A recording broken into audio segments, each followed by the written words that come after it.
Just kind of the goal today of the final day of fall camp and what necessarily is just going to be the assessment with 2 days off at Saturday? Well, we wanted to get legs back. Obviously, getting into this part of the season, we've gone pretty hard here in camp. And then two, situational football. Like we had 2 minutes, we had into game scenarios. We had a whole bunch of special teams, right? We had a bad day though. There was very, very poor focus. Started with the staff, started with myself, to the staff, to the players. That was our worst day of fall camp. So one of the receivers didn't sit down a route and then you ran it again. How important is the receiver's ability to recognize coverages and adjust to what they're seeing? Oh yeah, it's huge, especially in end of game scenarios. I mean, especially when you're getting inside the 15 end of game scenarios, right? Most routes you have to be able to adjust them or feel defenders, especially with the unique looks you get, whether it's everybody lining up across the goal line, you're trying to find cracks or throw the ball over and back to the corners. So you have to be very, very dialed in.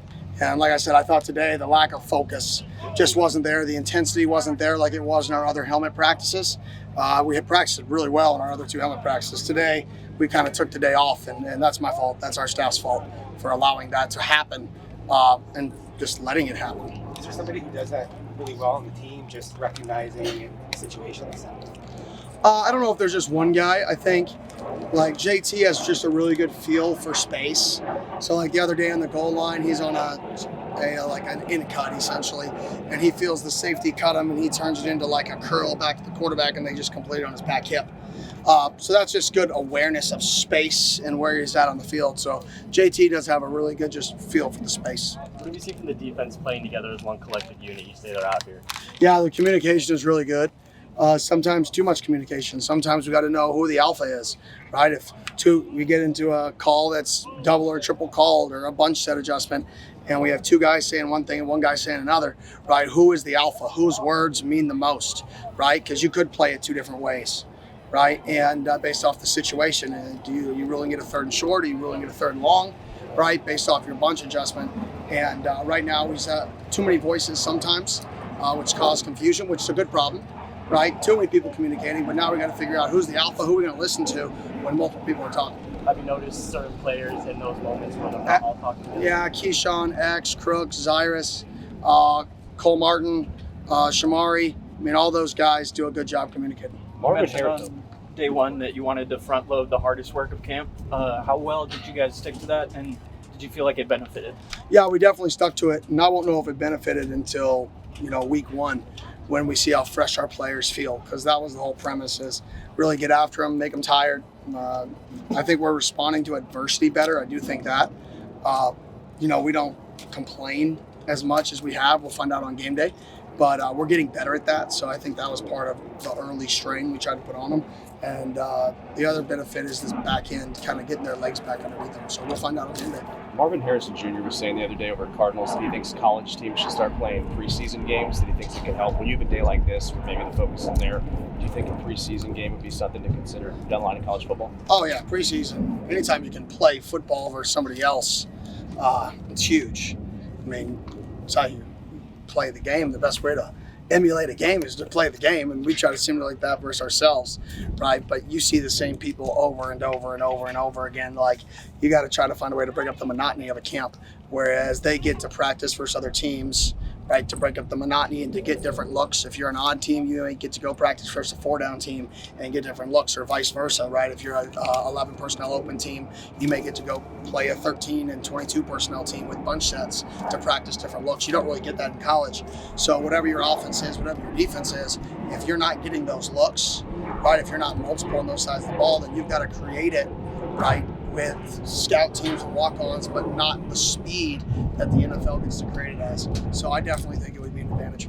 You talked about Subio, but you have some other good offensive walk-ons, Colson Aarons, Koulé. What if those guys are kind of on the fringe of opportunity? What's it like having them? Yeah, I mean, they're great. They're going to help us. I mean, all three of those guys, we plan on traveling. All three of those guys are in the depth of the football team that we could put on the field and feel good about. So I mean, kudos to those guys for putting in the work and putting themselves in that position that we don't care if you're on scholarship or if you're a walk-on. If you help us win, you're going to help us win. And those are 3 guys that are going to do that. For the new guys who haven't experienced what game week is like, at least in Tempe, what is going to be Saturday like? Are you going to try to implement it as like this is game week, or are you going to say like this is technically like mid between fall camp and game? No, we're going to simulate a game day on Saturday. But obviously, you can do it as best as possible. But we'll all be on the same sideline. We'll go versus scout team being the other side of the ball so we can flow like a game. Defense coaches can talk after a defensive series on the new surfaces and vice versa. So we'll simulate a game as much as possible. In order to simulate, we're not going to be able to simulate the environment or the enthusiasm, right? Usually this day, though, there's a little bit of energy because it's a week away. 8 days away. There's usually a little bit of, okay, like we've made it here. So there's usually a little bit of juice and extra focus. But I mean, our Saturday is our first Tuesday practice for Wyoming. Our staff tonight starts prepping for Wyoming. And it turns in, we're now in game week mode from a staff perspective and our next real practice. Do you feel like you get your own extra bit of like excitement because of that, knowing that like, hey, game week is only a week away from you as well? I'm kind of weird. I love practice. Like the games are fun, and yes, I want to win the games, and they're competitive and they're great.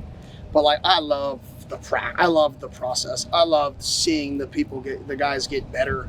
Like I love the process. Like I absolutely love the process. Like it pains me when we don't feel like we don't get better or maximize it. That's just as exciting to me, or not just exciting, but it's very exciting. So like, yeah, is game day important? But I do the least amount of things on game day than I do all week or all year.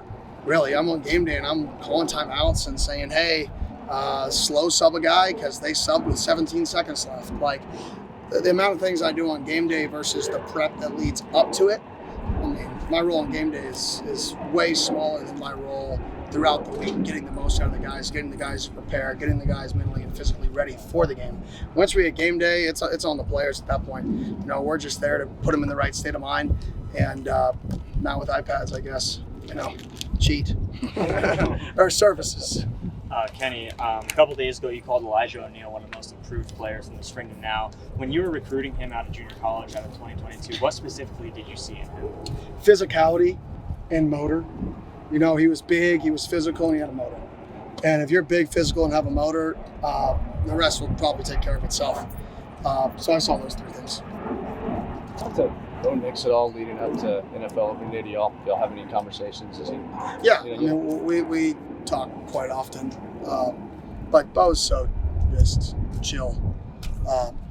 Just go be Bo Nix. That's what I told him before every game, and that's what I text him now before games. Go be Bo Nix. Don't be anybody else. So go do what you do.